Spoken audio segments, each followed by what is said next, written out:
और अपने सामने इतना अच्छा खाना देखकर वो तुरंत ही केडा के पास पहुंच गई। पर जैसे ही वो केडा को खाने के लिए आगे बढ़ी तो उसे तुरंत ही होश आ गया और उसने एक ही बारी में चील को पकड़कर खुद से दूर कर दिया। अपने आप को उस चट्टान पर देखकर केडा बहुत घबरा गया और उसने मदद के लिए जोर जोर से टाओ का नाम चिल्लाना शुरू कर दिया। पर जल्द ही उसे एहसास हो गया कि उसकी मदद करने के लिए वहाँ कोई नहीं था। पर केडा ने भी सोच लिया कि वो इतनी आसानी से मरेगा तो नहीं, इसीलिए उसने लटक कर नीचे उतरने का फैसला किया। इस कोशिश में उसका पैर भी फिसल गया, पर सही समय पर उसने चट्टान को फिर से पकड़ लिया और अब उसके पास नीचे से कोई सहारा नहीं था और वो ज्यादा देर तक सिर्फ अपने हाथों के बल लटका तो नहीं रह सकता था। इसीलिए उसने पूरी जान लगाकर उस चट्टान को पकड़े रखा। कुछ देर बाद उस जगह पर बहुत तेज बारिश होने लगी और देखते ही देखते नीचे इकट्ठा हुए पानी ने एक नदी का रूप ले लिया। केडा का मानना था कि अपनी जान बचाने का उसके पास आखिरी मौका है और इसीलिए उसने बिना कुछ सोचे नदी में छलांग लगा दी। और जब अगली सुबह उसकी आंख खुली तो वो एक सुनसान जगह पर था, पर तभी उसका ध्यान अपने पैर पर गया जिसे वो हिला तक नहीं पा रहा था। जूते उतारने पर उसने देखा कि उसके पैर की हड्डी हिलने की वजह से उसका पैर काफी ज्यादा सूज रखा था। उसने तुरंत ही 2 पत्थरों की मदद से अपने पैर को सहारा दिया, जिसके बाद वो सबसे पहले अपनी हिली हुई हड्डी को वापस अपनी जगह पर लाया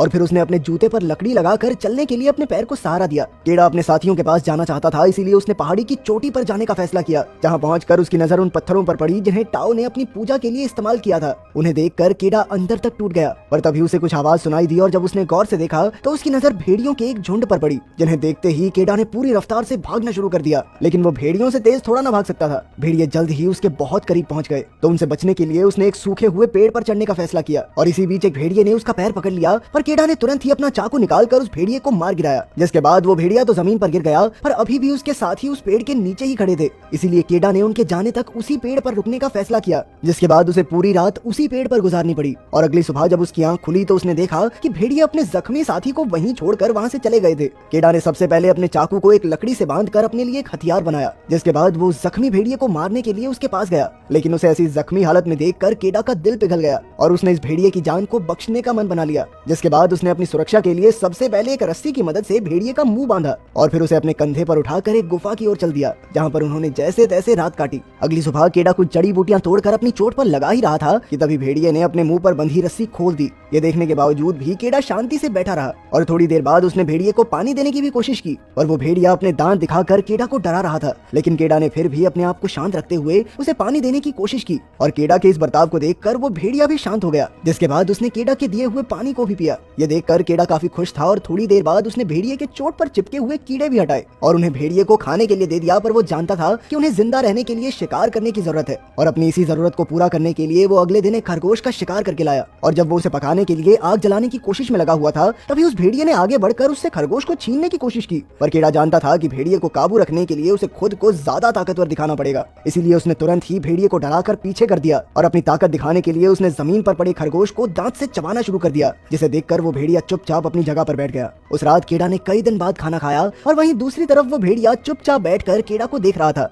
थोड़ी देर बाद केडा ने उसे भी खाना दे दिया, पर उसने बाद भेड़िए को साफ साफ जता दी कि उसे खाना खाने के लिए केडा की इजाजत की जरूरत है। अगले कुछ दिनों तक आराम करने के बाद केडा ने बर्फ गिरने से पहले वापस अपने घर जाने का फैसला किया, पर वो उस भेड़िए को अपने साथ नहीं ले जा सकता था, इसीलिए उसने भेड़िए से अपने परिवार को ढूंढने को कहा। लेकिन वो भेड़िया वहाँ से हिलने के लिए तैयार ही नहीं था, इसीलिए केडा ने उसे वहीं पर छोड़कर अकेले घर जाने का तय किया। पर उसके बाहर निकलते ही भेड़िए ने धीरे धीरे उसका पीछा करना शुरू कर दिया। थोड़ी देर तक ऐसे ही चलने के बाद केडा ने परेशान होकर भेड़िए को भगाने के लिए एक लकड़ी उसकी तरफ फेंकी, लेकिन डरकर भागने की बजाय वो भेड़िया उस लकड़ी को उठाकर केडा के आगे भागने लग गया। इससे पहले कि केडा कुछ समझ पाता उसकी नजर पास ही में खड़े कुछ जंगली सुअरों पर पड़ी, जिन्हें देखते ही भेड़िया पूरी रफ्तार से उनकी तरफ भागा। और वहीं दूसरी तरफ केडा डर के मारे अपना भाला लेकर खड़ा हुआ था और जैसे ही वो जंगली सुअर भेड़िए से बचने के लिए केडा की तरफ भागा तो केडा उसे मारने की बजाय चुपचाप देखता रहा, जिसके चलते वो सुअर भागने में कामयाब हो गया। यह देखकर भेड़िया काफी ज्यादा निराश था, क्योंकि केडा की गलती की वजह से अब उन दोनों को खाना नहीं मिलेगा। पर थोड़ी देर बाद उन दोनों के बीच समझौता भी हो गया और केडा ने उस भेड़िए का नाम अल्फा रखा। अगले कुछ दिनों में अल्फा की मदद से केडा काफी अच्छे से शिकार करना सीख गया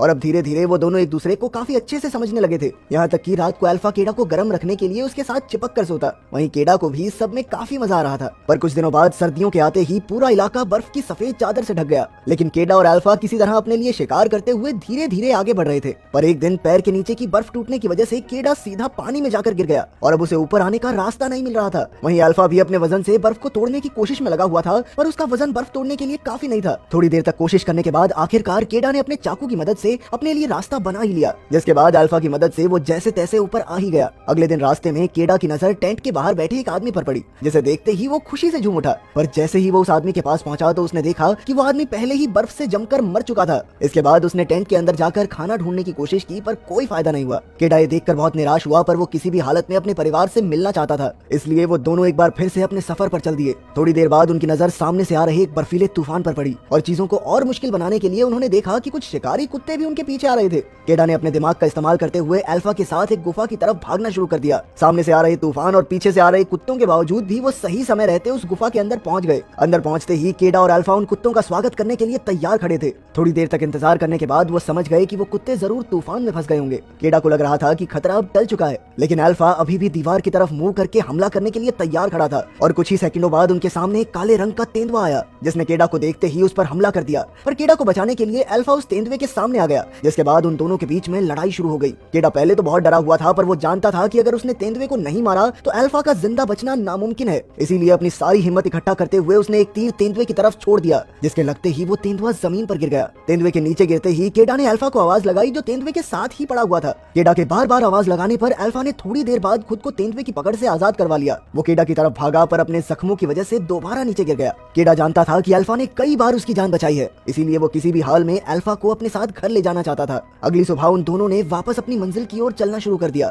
और कुछ घंटों बाद उन्हें एक पत्थर मिला, जिस पर केडा की बस्ती का निशान बना हुआ था, जिसका मतलब था कि अब वो लोग घर से थोड़ा ही दूर थे। अब धीरे धीरे अपने जख्मों की वजह से अल्फा के कदम कमजोर होते जा रहे थे और थोड़ी देर बाद वो बेचारा नीचे गिर गया। केडा चाहता था कि अल्फा किसी भी तरह उसके साथ घर पहुंच जाए, लेकिन अल्फा के चेहरे को देखकर वो समझ गया कि अब अल्फा अपने पैरों पर नहीं चल सकता। लेकिन वो इतनी जल्दी हार मानने वाला नहीं था, इसीलिए उसने अल्फा को अपने हाथों पर उठाकर आगे बढ़ने का फैसला किया, जिसके बाद वो इसी तरह रात भर चलते रहे और अगले दिन भी उन्होंने अपनी हिम्मत के भरोसे कई सारे पहाड़ों को पार किया और आखिरकार एक जगह पर पहुंचकर केडा को अपनी बस्ती दिखाई दी। वो अल्फा को अपने हाथों में लेकर सीधा उस बस्ती के पास पहुंच गया, जहां पहुंचते ही वो नीचे गिर गया। टाओ केडा को अपने सामने जिंदा देखकर काफी हैरान था और उसने तुरंत ही अपने बेटे को पकड़ लिया और तभी केडा की माँ भी वहां पहुंच गई, जिसने अपने बेटे को दोबारा देखने की उम्मीद ही छोड़ दी थी। केडा भी अपने माता पिता को देखकर बहुत ज्यादा खुश था, पर तभी उसने अपने पिता को किसी भी हालत में अल्फा को बचाने को कहा, जिसके बाद वो बेहोश हो गया और जब उसकी आंख खुली तो उसे पता चला कि अल्फा ने कई सारे बच्चों को जन्म दिया था, जिसका मतलब ये था कि अल्फा असल में एक मादा भेड़िया थी, जो अपने पूरे सफर में पेट